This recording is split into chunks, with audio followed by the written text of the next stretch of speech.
Alec Baldwin has written a very, very long piece in New York Magazine, basically setting the record straight when it comes to a number of things that he's been accused of. The whole gist of his piece is to argue that he is not a homophobe. Remember, he had a number of run-ins with paparazzi. There was one writer in the Daily Mail who accused him of being homophobic after he claimed that his wife was texting at Gandolfini's funeral, and then Alec Baldwin responded by calling him a queen, and people thought that was homophobic. And then later, he had a run-in with paparazzi that was chasing after his wife and him.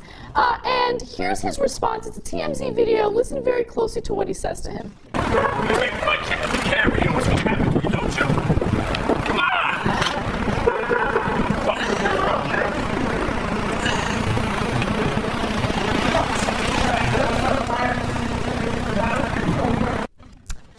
So that was pretty bad. So understandably, people were calling him a homophobe for that, although I don't think that people use that word because they're homophobic. I think it's always just kind of been an insult without really understanding what the word means, to be completely honest with you guys. Anyway, just to give you an example of some of the stuff that he wrote in his piece, he says, I'm trying to understand what happened, how an altercation on the street in which I was accused wrongly of using a gay slur could have cascaded like this. That's been the shift in my life, and it's caused me to step back and say, this is happening for a reason. Am I a homophobe? Look, I work in show business. I am awash in gay people as colleagues and as friends. I'm doing Rock of Ages one day, making out with Russell Brand. Soon after that, I'm advocating with Jesse Tyler Ferguson and Cynthia Nixon for marriage equality. I'm officiating at gay friends' weddings. I'm not a homophobic person at all, but this is how the world sees me now.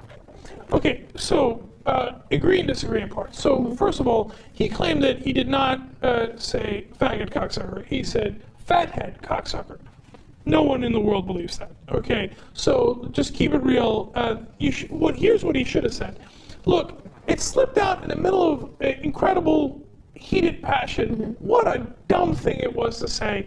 And it's because I grew up in a time when that was a common insult that people use, just like Anna was mentioning. But it was unacceptable. I shouldn't have said it. I feel so bad about it because look at all the work that I've done, my body of work in my life, right? I'm not going to make out with Russell Brand. I'm not going to go help Cynthia Nixon on gay rights cause. I'm not going to officiate at a gay wedding if I'm a homophobe. That would have been the perfectly right way to handle it if you ask me. I don't think he should have said awash in gay people either, right? Yeah, that's so a weird Alec phrase. doesn't always necessarily say it's the right things. But after reading this lengthy piece, do I think that he's coming at it from a malicious point of view? I don't. And so it's hard not to empathize with him because he lives under a microscope. And he made some eloquent points about how now everything we do, he said, echoes in a digital canyon for eternity. And so you don't get judged by all of your good points. And look, there are parts of that you read that and you go, oh, I wouldn't have said it that way. And he admittedly says, I'm bitter, man. I was like, I'm going to keep it real with you. I'm done with the media, and I'm going to get out of the spotlight after I make my case here. Yes, I'm definitely bitter, okay? But he says, look, all the good things that I did, they don't count for anything, right? Because nobody ever talks about the good things.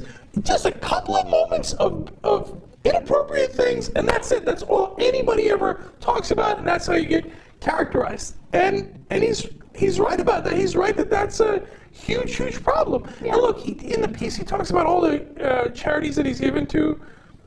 I would have brought it down a little bit. He talks about how he gave away his 30 Rock, his entire salary to charity, and now all of his things have been canceled because of the gay slurs. Capital One, what people call it gay slurs, and what I think actually are gay slurs, Capital One's canceled. His podcast that he loved, that he modeled the MSNBC show after on WNYC, a radio station, gone, canceled. Other ads canceled. By the way, he's also sounded to me, I'm just interpreting here, but like he was a little bitter because he can't even make any money anymore going forward with those things at least. Right. He's still an actor, so everything is gone. Based on, like, Queen, I guess that's bad, but the words are changing all the time. Like if you had said to me, is Queen definitely an insult towards gay people? I'm not sure I would have known the answer to that a week ago, right? Yeah, words aren't, or the meaning and the feeling behind words are changing all the time. For instance, when you call someone a bitch, right? You're not implying, you're not trying to be a misogynist. Like, it's just a word that's used. So if he had used that word toward another guy, I wouldn't look at him and be like, oh my God, look at how misogynistic he is, right? Because the connotation behind that word has changed significantly. You see what I'm saying? Yeah. So in the case of the F word, or faggot in this case, right? I mean, it changed from just a generic insult to now being something very specific to the gay community. And by the way, like, so understand, of course it started against gays, right? But it became a general insult, Yes. right? And it doesn't excuse it. And they're right to say enough with that word. It's a hideous word. You're right about that. And I think the fundamental error he did is just trying to pretend he didn't say it when it seems like on tape he clearly did say it, okay? Yeah.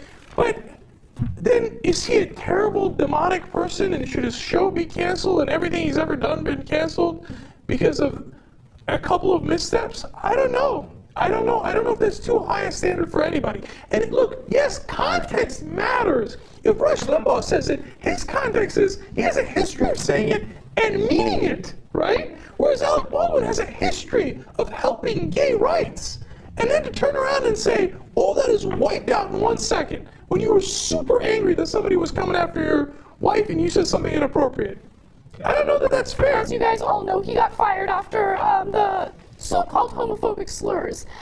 So he went crazy in his piece in attacking MSNBC hosts. So I want to read you a little bit of that. He said, I watched MSNBC prior to working there very sporadically. Once I had signed a contract with them, I wanted to see more of what they were about. It turned out to be the same shit all day long. The only difference was who was actually pulling off whatever act they had come up with. So now he gets really specific. Morning Joe is boring. Scarborough is neither eloquent nor funny. Mika B is the Margaret Dumont of cable news. Okay, so far no one's surprised by that. They're conservatives, right? And Alec Baldwin is a progressive. Yeah. It's about to get worse. Oh, yeah. I like Lawrence O'Donnell, but he's too smart to be doing that show. Rachel Maddow is Rachel Maddow, the ultimate wonk dweeb who got a show, polished it, made it her own. She's talented. The problem with everybody on MSNBC is none of them are funny, although that doesn't prevent them from trying to be. And then he starts talking about Phil Griffin. Phil is a veteran programmer who knows well the corridors and chambers of television programming and couldn't give a flying fuck about content.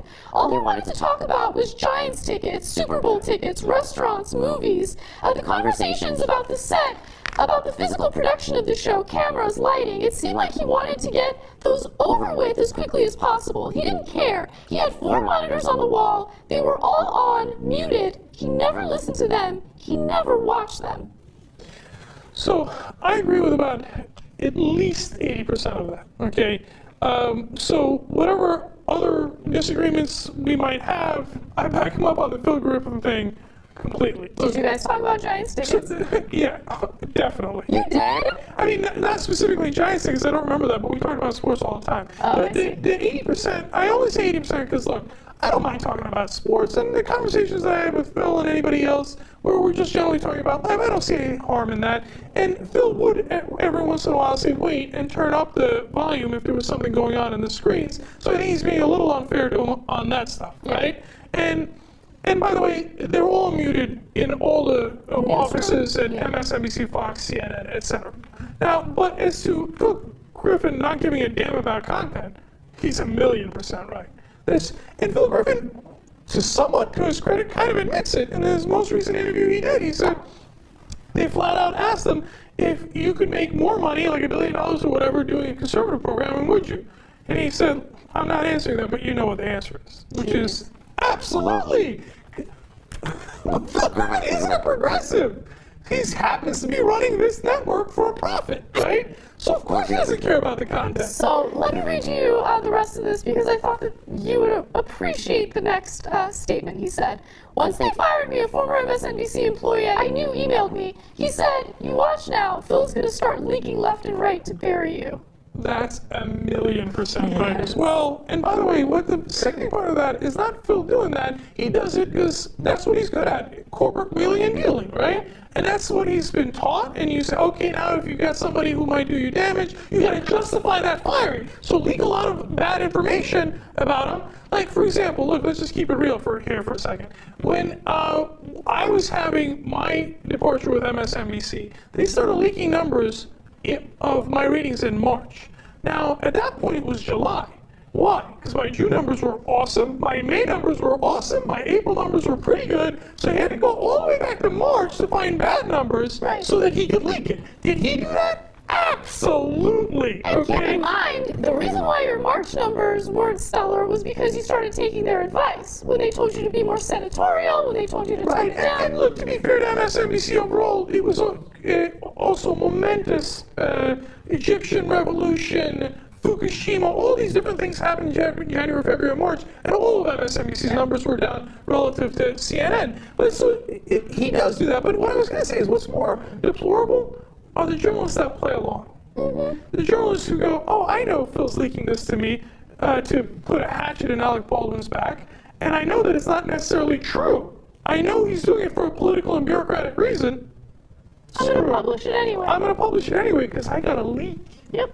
Ooh, I'm going to get to a hot story. Okay, final part of this, and it's the final jab at Rachel Maddow. Another source told me, you know who's going to get you fired, don't you? Rachel. Phil will do whatever Rachel tells him to do. I think Rachel Maddow is quite good at what she does. I also think she's a phony who doesn't have the same passion for truth off camera as she seems to have on the air. Damn. That was by far the most damaging part of the article, I thought, because people know what Phil Griffin's about. If they don't, they're not paying attention, right?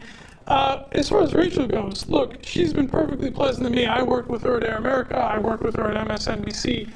If she's doing Machiavellian stuff behind the scenes, I don't know it, right? So apparently that's what Alec thinks. Now, the reason he thinks that is because he's convinced himself that she's part of what he called the gay Department of Justice, you know, which is another thing. If you're trying to claim you're not homophobic, don't call it the gay Department of Justice. So he makes errors here. There's no question about that, right? He thinks Anderson Cooper and Rachel Maddow, etc., conspired to get him up there because they think he's homophobic. Is that true? I have no frickin' idea. I don't believe that there's a gay Department of Justice, right? And what does Rachel do behind the scenes? He doesn't have any evidence of that, is my point. Yeah. If I was him, I'd have stuck with Phil Griffin. But as he says, and he's not afraid to say, he's bitter, right? And he's like, I'm going to go out in a blaze of glory here.